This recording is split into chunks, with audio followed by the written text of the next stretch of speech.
Hello, welcome to the first analysis of episode 1 of Survivor Edge of Extinction. This is my first time ever doing a solo podcast, so bear with me. This is my new podcast called Let's Talk Game, previously known as Stick to the Podcast. Hopefully, I'll be getting people from Stick to the Podcast and new people on to talk about Survivor. Edge of Extinction, episode 1. I liked it. I don't think it was as good as the David versus Goliath premiere, but I still liked it a lot. I'm basically doing this podcast to analyze the editing and also the gameplay and the characters, but mostly just the editing, to try to see if I can predict who wins, basically. But this season's a lot different because of the Island of Extinction, or Extinction Island, I think it's called. So it's going to change a lot of things. So first, I'll just start off talking about what I think of the island itself. And I personally, I'm not really sure if I'm okay with it or not. I like the idea of it, I guess, but I feel like it's gonna mess with the gameplay way too much. It's gonna screw somebody over because, okay, so I guess what the thing I don't like about it is that the contestants don't know until merge, which is kind of unfair, but nothing about Survivor. Nobody said Survivor had to be fair, but it's just kind of lame that they don't know till merge, that somebody that they may be blindsided is coming back into the game and has a chance to get them out. If you pull off a great blindside and take out, say, I don't know, Keith, and then Keith comes back at merge and votes you out, it's not your fault. And I don't like what this is setting up for the future of Survivor, because contestants are going to be super cautious. If this goes poorly, contestants will be super cautious in the future about making big moves, because they'll think that, oh, well, what if they come back later? And I don't want it to dull down the gameplay by making people afraid to play the game. So first thing I noticed about the episode itself is that, back to the island, is that I just don't, I'm cautiously optimistic. I'll see how it goes. I don't want to be result-oriented, but I feel like that's the only way that we can see if it's going to affect the game itself. Well, it's definitely going to affect the game, but if it's going to impact it negatively overall. So the first thing I noticed is that Wendy had a confessional in the intro, which doesn't really mean a whole lot, but that's one of the reasons that I knew that Reem was going home over her. It was also painfully obvious that Reem was going home, but still, not going home, going to the island, Extinction Island. I think that's what they're calling it. But I've noticed that the editing, from last season, there are a lot of little hints that the editors drop during the season, that I never notice until after the season's over and I'm rewatching it. So what I'm going to try to do this season is try to pick up on those little hints as they're happening, so I can predict what's going to happen. So one thing I noticed, this one personally I don't think has much validity, or has much stock in the grand scheme of things. But one thing is that they showed Julia, who's one of two people to not get a confessional this episode, which is a really good ratio, which means they're focusing more on editing, just like last season, which is great, because last season was amazing. It was shown that Julia was excited about Aubrey being on the season. She was like, oh my god, it's Aubrey! And I think that could, what's the word, foreshadow that they work together. That one I'm not super sure about, but I mean, that one, it's just up in the air. I'm just throwing stuff at the wall and see what sticks, basically. I'm just trying to pick up on the small things. But one thing that I noticed on the rewatch that I was like, whoa, that's actually pretty cool, is that Jeff says, as they're all jumping into the water off the boat, Jeff says, there goes Reem, the first person over. And I was like, whoa, she's the first person out too. And I like to think that's foreshadowing. I don't know. I am a communications major, so I dig this kind of editing stuff. And then another really small thing that I noticed that I don't think has but I don't think has much validity to it either. Is when Keith was having trouble swimming, Lauren said "I gotcha" and like went over to help him, but "I gotcha" was subtitled, and subtitles I've learned mean a lot in Survivor. Like last season, at the final 6, I think. Yeah, right before Davey went home. They were on. It was Mike, Angelina, not Angelica, and Nick on the reward, and they said, I think it was Mike said like Jabeni Strong or something, and at that moment I was like, oh shit, and it was subtitles. Also, I probably shouldn't curse on here, and I was like, oh man, those 3 are in the final 3 because they said Jabeni Strong. I was like, that's gonna be the final 3, and then sure enough, they were.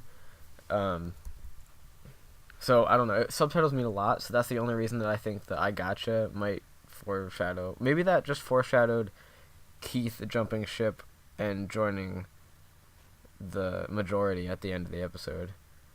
But I like to think that, I mean, not I like to think, but like I think it could lead to something in the future. I'll get to more on Lauren later though, because she's one of the more interesting newbies that I've seen so far.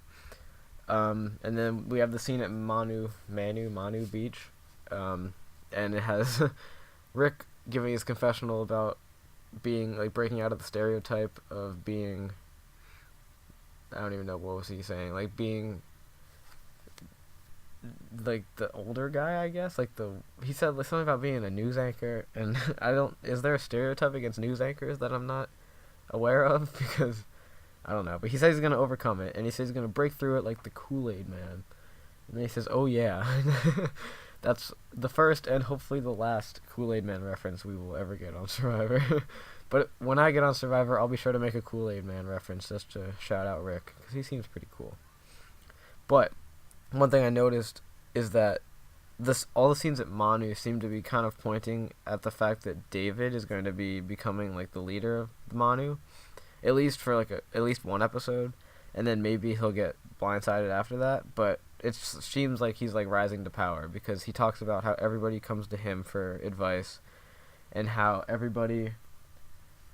He like the first time he played, he was all nervous and stuff, and like he had to play from the bottom basically, and now he's talking about how people are coming to him, and then later in the episode when War Dog, I think is who it is talking to Wendy, trying to get her to come over, and David's there too, and then Wendy like talks about not wanting to go against Reem, and then, which is a horrible move by the way, but I'll talk about that later, and then he says like, just let me talk to David real quick, and I think that is another tell that David is like the hierarchy, is like the, not the king, he's like the he has a lot of power in the tribe, and he is making connections with a lot of people that I don't think Wentworth is making yet. And then in this scene also, Wendy calls herself awkward, which is not a good sign for her at all. But I mean, she might get like the growth storyline like Christian got last season, but Christian's way better than Wendy. Christian is like light years better than Wendy. But I personally am not a huge fan of Wendy. I think she's super nice and she's entertaining, but she's a horrible player. So far at least. I'll give her the benefit of the doubt. She's still in. She could still pull something out. But for the time being, she is just doing everything wrong, and she's distancing herself from everybody, and she's like making it her, Reem, and Keith, and now Reem's out and she doesn't have Keith anymore. So like what did she do that for? And then calling herself awkward on Survivor, it works out for people like David and Christian, so maybe it'll work out for her, but it didn't seem like she's not like a nerd, she's just awkward. She's not like the strategic nerd like Christian, or David, and she just doesn't fit in very well, which never works well on Survivor. And I don't even know how to describe her. I just don't think she kind of reminds me of Lyrsa, but Lyrsa was more socially capable than Wendy is. but we'll see how it works out. I personally am not a huge fan of her. And then we go to the Kama beach. I think it's Kama. And the first thing we see is the generic Victoria talking about how she's excited about Survivor, which is kind of, whatever. I think they're just trying to give as many people as many confessionals as possible. So it's cool, I guess. But, I mean, it doesn't really mean anything at all. But, in my opinion, they're just trying to get her on screen. Maybe she makes it far. Doubtful. Actually, I don't know. That's not. Ignore that I said doubtful, because anything can happen. I have no idea what Victoria's capable of yet.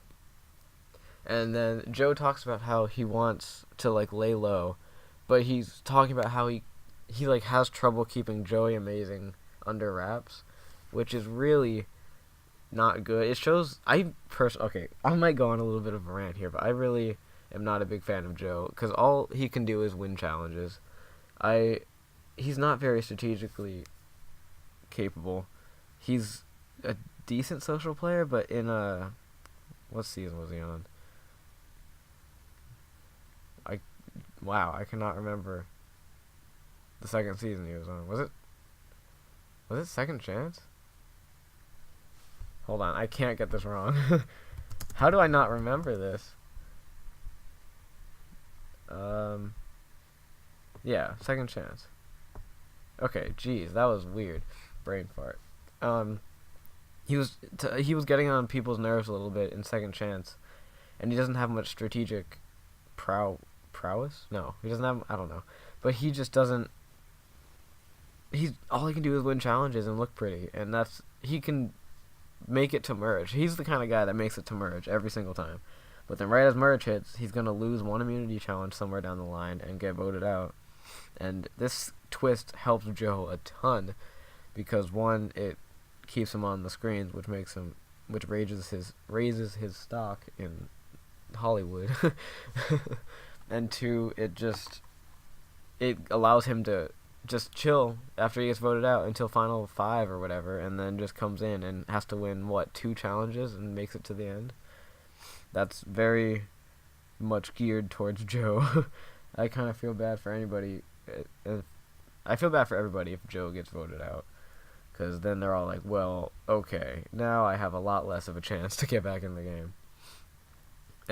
So Joe seems to not be able to help himself in terms of keeping Joey Amazing under wraps. So I think that will, again, for the 3rd time, be his detriment.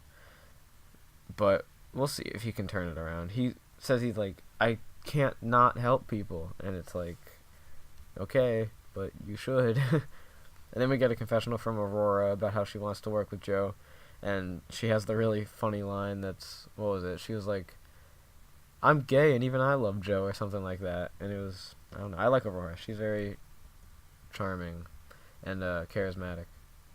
So Joe and Aurora could be a future pairing. Maybe she will help Joe realize that he needs to shut up and stop flaunting his skills to everybody. And then we get a confessional from Julie talking about how she's not outdoorsy, which is, whatever. Julie probably doesn't have much time left in the game, if I was saying that. But I don't know for sure, obviously. But my call is that Julie's not making merge.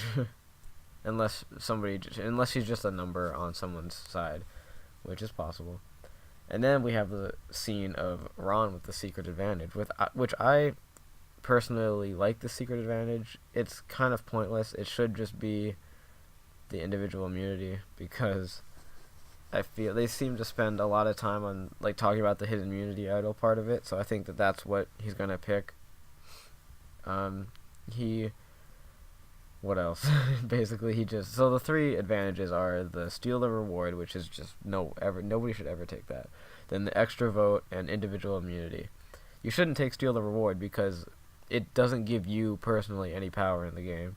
And 2, when you use it, your tribe will be like, oh, well, you went off and found an advantage, and thanks for the extra rice, but now we're going to vote you off because we don't trust you anymore. And then the extra vote could be useful, but pre-merge and with 10 people or 9 people in the tribe, that's not very useful. There's so many factors that would be insanely hard to use it correctly. It's already insanely hard. It's hard to use it at like final 7, but when there's 9 people left on a tribe when you don't even know where everybody's going to vote all the time is very risky. So the individual immunity is definitely the right way to go here, in my opinion. So I hope that I mean, I like Ron. I hope he does it well. He had something that kind of seemed to be a winner quote that was like, "This might not just be my ticket for 3 more days. It might be my ticket for $1 million or to get the win or something like that." So I like Ron a lot. He reminds me a lot of Mike. He had a movie made about him or something that was like the Ron Clark something, I don't know, but it was about how he like brought education, like brought a, I forget what it was about, but it's something about education and how he helped out this community, which was really cool. I never saw the movie obviously because I don't know the plot, but it's a true story, which is cool. So I like Ron as a person, and he seems like a pretty savvy player. Like he didn't necessarily know to look for advantages, but he found an advantage, and he seems to know to use the right one. And that's pretty much it. I don't know. So then back at Kama, Joe says, it's subtitled, "Everything happens for a reason," which might foreshadow. I think this foreshadows him getting voted out. This is a stretch, by the way. I'm just saying these things because I think that they might happen. But he just said everything happens for a reason. My thing is that he's going to get voted out, and then he might come back. I think he'll come back. I don't know if I doubt he'll win, but I think he's going to come back at either Merge or the Final 5. I don't know. Just this quote seemed to have... I have, like, notes here, and this quote stood out to me whenever you watched. So, I don't know. And then Aubrey talks about how she's going to lay in the grass and lay low, just like in... What was it called?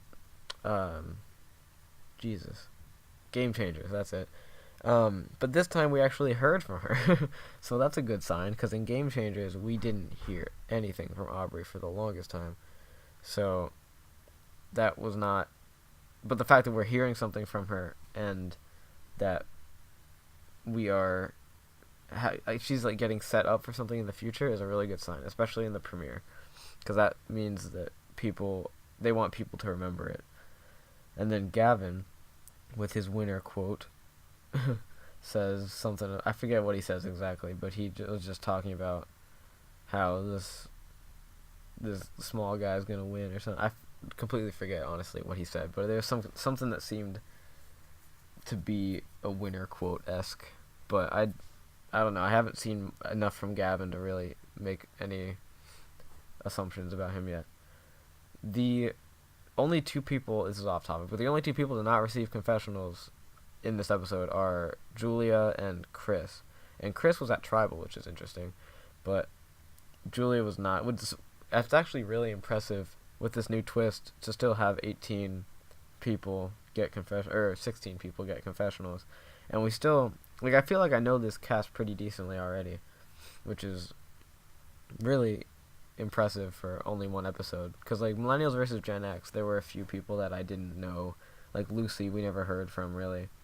And there were just, like, CC, we didn't get that much from. But I feel, so far, the season seems to be pretty well edited and, like, evenly edited, which I love. And there's no, like, obvious front runners yet, which is awesome, too. And then Eric and Gavin are talking amongst themselves about how they want to get the returnees out, which is a bad sign for most people. Sorry, I just got a call. That's a bad sign for Aubrey and Joe. And they actually Eric and Gavin are talking about how they want to hide behind Joe, which is a really good strategy for them, which could actually... So maybe Joe just, like, gets pushed along by everybody behind him, and he's tanking his own game, but nobody cares because they're all using him as a shield. So I feel like, who was talking about? Like, Aurora was working with him. Victoria was excited about being on a tribe with Joe. And then Eric and Gavin want to hide behind Joe. So he has the numbers so far. And so maybe he just, like, stumbles his way to the end. Or at least stumbles his way to merge. There's no way they're taking him all the way to the end. And then Eric talks about how he wants Aubrey out ASAP, which is interesting. And maybe that's... Now that I think about it, maybe that is, like, showing Aubrey being, like, her plan of hiding failing because Eric knows that she's a threat. Who knows? Eric and Gavin seems to be a pretty good pairing so far, too. So we'll see how that turns out. But I think they could work well together.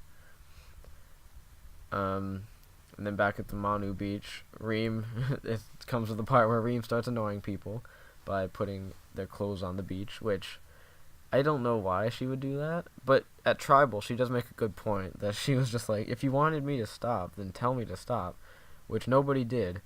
So I give her credit for bringing that up, and I give the editors credit for showing that, because that showed kind of that, like, Reem isn't, like, totally wrong, which I think they only did that because of Extinction Island, and they want to give her some seeming chance of coming back, which I don't think she will, but we'll get to that. And then we get the confessional from Keith about how he's a mama's boy, and then that one part where Reem's like, Keith calls Reem his, like, Keith tells Reem that she reminds him of his mom, and then Reem is like, something about, like, I'll be a shoulder for you to cry on, but you gotta man up, or something like that. And it was just like, whoa, that is not a motherly figure. So yeah, I don't know what the self-proclaimed mama's boy really has to do with anything. Like, I don't know why that was really put in there. I guess just to make people like Keith more. Keith had the most confessionals of anybody this episode. He had 5, which is a lot for the premiere. I hope he doesn't have a short storyline. So far, it seems that he is playing the game well and is, like, being set up for a decently long run in the game, but we'll see. And then Wendy, they show the scene where Wendy, Keith, and Reem separate themselves, and Rick actually is the one that gets the narration confessional, and he's, like, proven to be right later in the episode, which is very good for him. I've also noticed about editing is that if people are proven to be right or wrong, that's, like, huge for them. So if they're proven to be right, then that's really good points for them, but if they're proven to be wrong, then it's, like, detrimental to their edit as a whole. Like, that's the reason I knew Mike wasn't winning last season, is because one, he didn't show up that much during, like, some episodes of Merge, but 2, because when he did show up, he was talking about things that he wanted to happen, and that he, like, knew things were going to happen, and then the, like, opposite thing happened. So he was undermined, basically, and that's really bad for the edit. So Rick, that's really good for Rick, that he was proven to be right later on. And then the challenge comes along, and Wendy can't do the beam and sends Lauren in, and Lauren this is where I want to talk about Lauren, because Lauren seems to be being set up as, like, a big threat, I think, because she's shown to be strong at the challenges. Like, when Wendy can't do the beam, Lauren goes in and does the beam instead. Julie is shown struggling on the rope bridge, which goes in line with her whole not outdoorsy thing. So I think Julie will be taken out as, like, a challenge liability. Maybe? I don't even know. Maybe that, or maybe just... Well, she wasn't really shown... Like, they didn't mention her struggling, they just kind of showed it a little bit. So it's probably, like, that part, that one instance on the rope bridge isn't detrimental to her game. But I think just overall she's just not going to provide very much for the tribe. And then Lauren is shown to be very strong at challenges. Lauren is shown to be a threat. She's shown to be really competitive. So I think that this is all setting up for her being taken out as a threat come like merge or like right before merge. I'm not sure. I don't like she was shown to be a target already. Her and Kelly or her and Kelly, which is good. So I mean not good, which is the opposite of good, which is bad for her. So I don't really know about that. It's difficult to know. What am I trying to say? Like, I think she's going to be taken out as a threat later on, and I don't know if she'll be able to. Her and Wentworth together is a very scary duo, so we'll see how that plays out. I need to stop saying that. I say that a lot. And then this is where I start to really like Keith, because he starts to notice that he's the socially smart one of the three misfits of that tribe. He notices that Wendy and Reem are dogging Rick down, as he puts it, and how he has to start playing the game for himself, which is like really, really, really crucial for Keith's game, is to be able to recognize that and make the right adjustments to get in the majority, which he did vote in the majority this episode, which is fantastic for him. And then Reem and Wendy want Lauren and Wentworth out, but I mean, whatever. And Wendy, another reason I know Wendy's not doing too well is because she said, this goes back to the undermining thing and how she was shown to be proven wrong. In her confessional, she says they're really just taking her age into account, and then it immediately cuts to Reem saying, "You know what? I'm gonna put these all right in the sun," or something like that, and then, which is immediate undermining of Wendy and immediately proves her wrong, which is really, really bad for her edit. But maybe it's setting up for like an underdog rise from the bottom type situation. But I don't think she's socially and strategically equipped enough to be able to pull herself off the bottom. But they might not lose for a little bit, and that could be her saving grace, but we'll see. And then War Dog, this is what I mentioned earlier, how War Dog gave Wendy a chance to jump ship, and she didn't. And War Dog wants Wendy to... And then War Dog wants to... What is it? War Dog wants Wendy out instead of Reem. And this also shows War Dog not getting his way, which isn't good for the edit, but it's not detrimental. Like, sometimes plans just don't work out, but it shows that he's being strategic, and thinking things through, which is good. So I don't hold that one against him very much.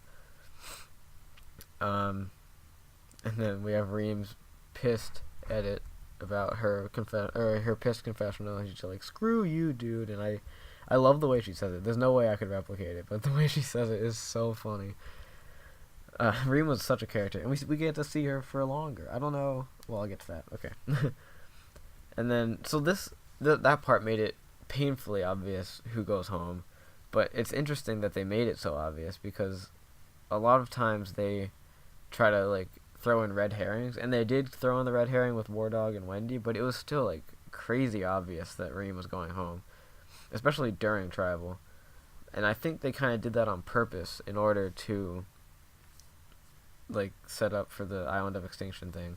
Well, I mean, they obviously did it on purpose, but I hope that all the other eliminations aren't obvious. And I don't want their time in the game to be a setup for their edit on the Island of Extinction. So that worries me about this season, because I want gameplay, and I want people to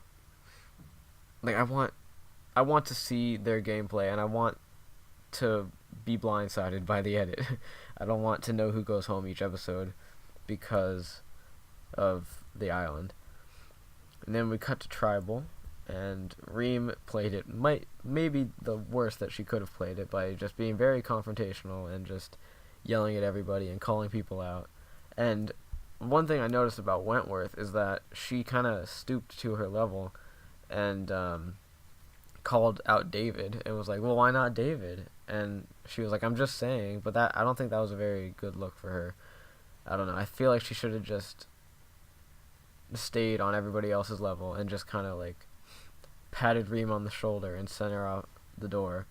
But instead, she got really mad and started yelling back at Reem, which I don't think was good. But I think that her calling out David is a possible foreshadowing to next episode where her and David, it seems from the preview, are like starting to go after each other. Or at least David's going after Wentworth. I'm not sure. And Reem kind of gets, like, near the very end of Tribal, she kind of gets a redemption arc. Like, the setup of her redemption arc, which I find is interesting. She, like, talks about how this is, it sucks. Like, it really, like, this, being the first one out, it just sucks. But I think that was kind of just, like, her saying that so that they could be like, wait, you're not actually out, haha, and then have that moment. So I don't think that one means very much. There's no way, like, there's just no way that Reem's getting back in. I really can't see that she makes it all the way. Even if she does make it to the very end, I don't think she'll be the one that comes back. I think if she loses at Merge, she might just go home, because I think she'll make it to Merge, though. I don't know. So then we'll get this. The vote count is 4 votes for Reem, 3 votes for Wendy, 1 vote for Kelly, 1 vote for Lauren. So the 4 votes for Reem were Chris, Rick, David, and Keith. Chris we didn't hear from at all this episode. 3 votes for Wendy were Lauren, Wardog, and Kelly. And then the vote for Kelly was Reem, and the vote for Lauren was Wendy. So Lauren and Wendy tried to split the vote, and they obviously didn't. It didn't work out. I thought that for a second, like when I first saw it, I was like, why would they not vote together? But then I was like, oh wait, duh, they were trying to split the vote, just like what the majority did with Reem and Wendy. So I was watching with a bunch of my friends, and they were all like, who's it gonna be, Reem or Wendy? Reem or Wendy? And I was like, it's going to be Reem. Like, it's definitely going to be Reem. Also, shout out to all the people that watch with me. They're awesome. They might be listening. I doubt they'll make it this far in the podcast, but if you do, send me a text and say that you made it this far. um, and, okay, I need to talk about the scene after Tribal. That sent chills down my spine. Like, I've seen it like 3 or 4 times, just that one scene. And it gives me goosebumps every time I watch it, because it's just like, she thought she was out, and then she just made it. Like, she was like so disappointed that she got to it, and she was like, go this way if you want your adventure to end, or if you want a chance to get back in the game, get in the torch and get in the boat or something. Yeah, I think that was it. And then she just looks at it and she goes like, and then like goes and gets the torch, and it's just so good. Oh my god, that's like exactly how they wanted it to play out. I bet that was so good. Like the way she's like, well, I guess I will go back in. Oh, it's so good. I can't wait to see more people's reactions to them getting voted out, because I guess now that I just realized that I'm not entirely sure that they won't know up to Merge. Maybe they'll let them know before that, but I kind of hope they let them know, like, when 3 or 4 people are voted out, because that would make it a lot more fair for the people still in the game. But we'll see. But yeah, that scene was great. I loved that scene so much. This season seems to be focusing a lot more on cinematography and storytelling. Like, when Reem got to the torches, or to the choice, like, the camera shot leading up, it, like, curved around the bend. It just looked so good. It was like, it looked more like a TV show it looked more like a scripted TV show than an actual show, which I know it's an actual show. Nobody will ever tell me otherwise. It's just so good. It's so good. I want to, 1, be on Survivor really badly, and 2, I really, really want to be an editor for Survivor after I win Survivor. Anyways. Then the next time on Survivor, it shows that David is okay with blindsiding Wentworth, which is basically going to be the setup for the next episode, I'm guessing. So it didn't. That's really all it gave us. It was talking. It showed Reem on Extinction Island, and then it showed that about David and Kelly. So I hope we don't see a whole ton of Reem next episode, because it's only an hour, and I don't want like 10, 15 minutes. I don't want like 5 to 10 minutes of it being one person when we could be hearing from Chris and Julia and people we haven't heard from yet, or people that are not as developed. So, I guess that's basically all my thoughts on the first episode. I was going to do it with somebody else, but he was busy, and then I was going to write it as a blog, but then I was like, that's a lot of work, and I'm in college. I got other stuff to do too. So I decided to just take a half hour, 40 minutes right now and just talk it out. And I'm definitely going to do this weekly. Now that I've done the first one, I'm going to do it weekly. So subscribe to my, hopefully I'll have more guests on too, like my friends who watch with me. Maybe some of them will want to come on. I know at least one of them wants to come on. So subscribe to YouTube, Let's Talk Game. It's my new channel. Oh, it's the same channel. So if you're already subscribed, welcome back. But Let's Talk Game is the name now. I like it more than stick to the podcast, because I don't know, it just rolls off the tongue more. Also, check out letstalkgame.com, which is my website, where I will be posting all these reviews and any like future upcoming things that I have planned, and updates, and like the past episodes. If you don't want to scroll through YouTube, you can just go to the website and find it easily. So yeah, thank you all for listening. I'll see you all next week for episode 2. I plan to do episode 2. Well, I actually don't know when I'll be able to do it. So thank you all for watching, and I'll see you all sometime before the next episode. Bye-bye.